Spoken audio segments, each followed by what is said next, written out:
မင်းကလေးတယောက်ဟာရုတ်တရက်ဆိုသလိုအသက်မဲ့တဲ့တက်မဲ့ပစ္စည်းတွေရဲ့အတန်ကိုကြားနိုင်တဲ့တဘာဝလွန်စွမ်းအားတစ်ခုရရှိခဲ့ပါတယ်။ဒါပေမဲ့မတမာသူတွေကြောင့်ခြေထောက်တန်ရာရပြီးမလျှောက်နိုင်ပဲမြို့ပြင်လမ်းမပေါ်မှာအကူအညီမဲ့စွာလဲကျနေခဲ့တာပါ။အဲ့ဒီအချိန်မှာပဲလမ်းမကြီးကသူမစီကိုကားတစ်စီးအရှိန်နဲ့မောင်းလာနေပြီဖြစ်ကြောင်းလှမ်းသတိပေးလိုက်ပါတယ်။ကားမောင်းသူသူမကိုမြင်တွေ့သွားစေဖို့အတွက်လမ်းဘေးမိတိုင်ကမီးတွေကိုတစ်ဖြက်ဖြက်မိတ်တုံအမြင်ငိမ့်လိုက်လင်းလိုက်လုပ်ပေးခဲ့တယ်လို့လမ်းမကြီးကလည်းပြင်းထန်စွာတုန်ခါပြခဲ့ပါတယ်။ဒီလိုထူးဆန်းတဲ့ဖြစ်စဉ်တွေကြောင့်ကားမောင်းသူဟာအရှိန်လျှော့လိုက်ရပြီးလမ်းဘေးမှာလဲကျနေတဲ့မိန်းကလေးကိုတွေ့ရှိသွားခဲ့ပါတယ်။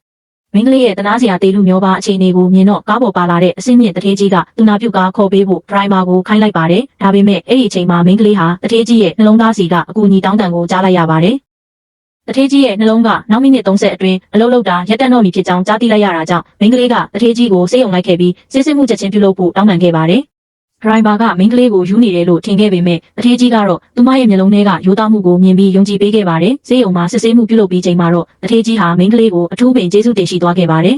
။မင်းကလေးသာအချိန်မီတတိမပေးခဲ့ရင်တထေးကြီးဟာကုသမှုနောက်ကျပြီးတေဆုံးသွားနိုင်လို့ပါ။မင်းကလေးမှာမိဘတွေရဲ့ဆုံးဖြတ်ခြင်းခံရပြီးနေစရာမရှိကြောင်းသိလိုက်ရတဲ့အခါတထေးကြီးကသူမကိုမွေးစားသမီးအဖြစ်မွေးစားခြင်းကြောင့်ချက်ချင်းကမ်းလှမ်းခဲ့ပါတယ်။မင်းကလေးကလည်းဝမ်းသာအားရညှင်းပယ်ခြင်းမရှိဘဲသဘောတူလိုက်ပါတယ်။နောက်တနေ့မှာတော့တထေးကြီးဟာသူမကိုသူ့ရဲ့ခန္ဓာလာတဲ့ဆန်အိမ်ကြီးစီခေါ်ဆောင်သွားခဲ့ပါတယ်။မိသားစုဝင်တစ်ယောက်ဖြစ်ကြောင်းသက်သေပြတဲ့အစိမ်းရောင်ကြောက်စိမ့်ဆွဲသီးကိုပေးအပ်ခဲ့ပြီး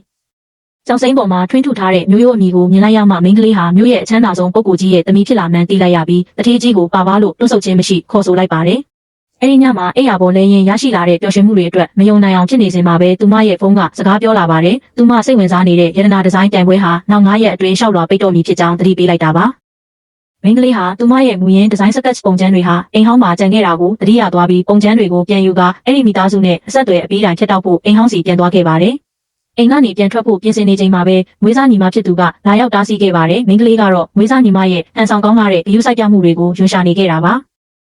လွန်ခဲ့တဲ့အချိန်ကဒီမွေးစားညီမဟာသူမရဲ့ဒီဇိုင်းပုံကျန်းတွေကိုခိုးယူခဲ့ရုံနဲ့မကပဲဖခင်နဲ့အကိုဖြစ်သူရှေ့မှာသူမကိုခိုးကူးသူအဖြစ်ဆွဆွဲဆုပ်ဖြတ်ခဲ့တာဖြစ်ပါတယ်။ဖခင်နဲ့အကိုဖြစ်သူဟာမွေးစားညီမကိုပဲအမြဲပဲလိုက်ခဲ့ကြပြီးသူမကိုတနာညတာမှုမရှိပဲအိမ်ကနေနှင်ထုတ်ခဲ့ကြတာပါ။အဲ့ဒီအချိန်မှာပဲဖခင်နဲ့အကိုဖြစ်သူအိမ်ထဲဝင်လာခဲ့ပါတယ်။မွေးစားညီမကမင်းကလေးသာအိမ်ပြန်လာရင်ဘာမဆိုလုပ်ပေးပါမယ်ဆိုပြီးအပြစ်ကင်းစင်သူပုံစံဟန်ဆောင်လိုက်တာကြောင့်မင်းကလေးကအညိုးတေးတွေနဲ့သူမရဲ့ပါးကိုဖျက်ရိုက်လိုက်ပါတော့တယ်။အကိုဖြစ်သူကမွေးစားညီမရှိကကာကွယ်ပေးပြီးမင်းကလေးကိုတောင်းပန်ခိုင်းခဲ့ပေမဲ့မင်းကလေးကဒါဟာသူမလှုပ်ချင်နေတာကြာပြီဖြစ်ကြောင်းပြောပြီးညှင်းဆန်ခဲ့ပါတယ်။ဒေါသထွက်သွားတဲ့ဖခင်ဖြစ်သူဟာမင်းကလေးကိုရိုက်နှက်ဖို့လက်ရှုံးလိုက်ချိန်မှာမင်းကလေးကချက်ချင်းရှောင်လိုက်တာကြောင့်ဖခင်ရဲ့ရိုက်ချက်ဟာသားဖြစ်သူရဲ့ဘားပေါ်စီပြင်းထန်စွာကြားရောက်သွားခဲ့ပါတယ်။ဒါဟာဖခင်ကိုပုံမူဒေါသထွက်စေခဲ့ပြီးသမီးဖြစ်မှအပြီးတိုင်ဆုံးပစ်ကြောင်းအော်ဟစ်လိုက်ပါတယ်။မင်းကလေးဟာလည်းနောက်ဆုံးမနေတော့ပဲနှစ်ပေါင်းများစွာရင်ထဲမှာမျိုးသိပ်ထားရသမျှမတရားမှုတွေကိုထုတ်ဖော်ပြောဆိုရင်းမွေးစားညီမအပေါ်ပဲဗတ်လိုက်ခဲ့ကြပုံတွေကိုရင်ဖွင့်လိုက်ပါတယ်။အဲ့ဒီအချိန်မှာမထင်မှတ်ထားပဲစပွဲပေါ်ကရေခွက်ဟာမင်းကလေးရဲ့စကားတွေကြောင့်ဒေါသထွက်လာပြီးအငွေ့တွေထွက်ကသူမဘက်ကမတရားမှုကိုလက်တုပ်ပြန်ပေးမယ်လို့ကြွေးကြော်လိုက်ပါတယ်